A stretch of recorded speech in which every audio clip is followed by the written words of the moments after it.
pretty awesome week this week in good old US of A. A lot of things went on politically.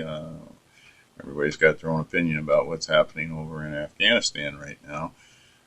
People fail to realize that it's been 20 years, and my heart breaks for the people that are going to get left behind. But we actually couldn't stay there any longer. After 20 years, it was going to be a war that lasts forever.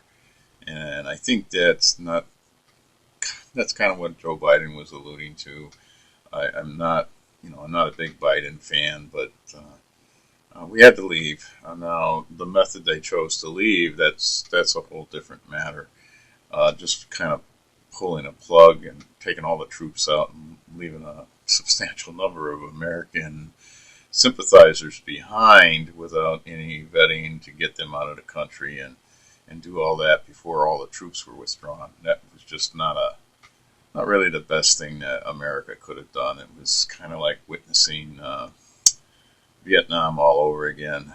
Young people won't remember, but in Vietnam we sort of did the same thing. We pulled the plug on everything, and a lot of people got left behind, and some of them didn't fare so well. Most did okay, but some of our real good allies did not fare all that well, and I suspect the same is going to be happening in Afghanistan. Yet alone, I don't really believe when they come out and they say, "Oh, we're gonna look at women's rights under Sharia law." Sharia law. There are some activists out there using Sharia law to kind of get a little bit of women's rights, but basically, it's tough to make a case under Sharia law that women have any rights at all, and that they're just not like chattel and should be treated as such. So that's just my opinion. I mean, I'm pretty sure there are some Muslims out there that could probably explain that a lot better than I could. But for me, on the surface of everything, it doesn't look too good for women in Afghanistan at this point in time. So that's Afghanistan. Iran is probably sitting there going, "Oh boy, we've got.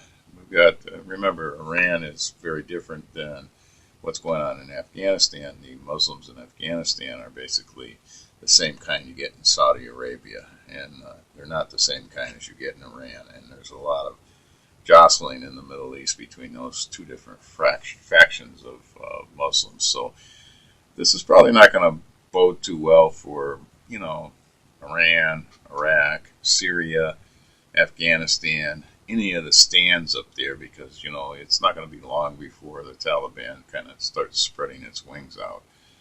And with total control of Afghanistan as a base and all the military equipment we left behind, trust me, we haven't heard the last of these guys. And God forbid we might have to go right back in there and clean up the mess all over again. But geez, they're tough fighters. They fought us to a standstill for 20 years.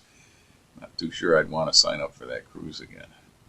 So, anyway, on a different note, went out, did a little grocery shopping today. Did happen to notice I was in the Big Y, and the shelves are starting to empty out again. I hate seeing that because there's no real issue with the supply chain right now unless we make one. And, of course, with people emptying the shelves off, we're going to make a supply issue again. And then we're going to have lines again, and we're going to have people that can't get things, essentials, and all because people go out there and run the stores. So, try not to do that. I mean, trust me, there was enough toilet paper last time. It just was hard to get, but you could get it. I mean, you didn't actually run out.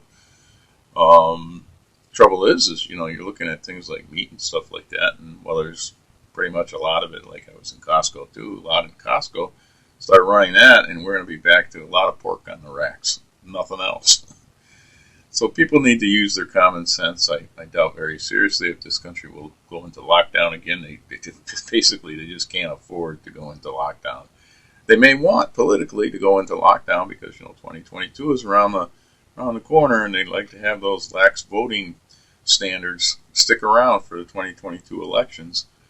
But hey, you don't want to put the country into lockdown again because there goes another $5-6 trillion that by the time we're done, we're going to basically be bankrupting our great grandchildren. Anyway, so in the world today, it's a strange place. You all have a good night, and I will too. See you sometime soon.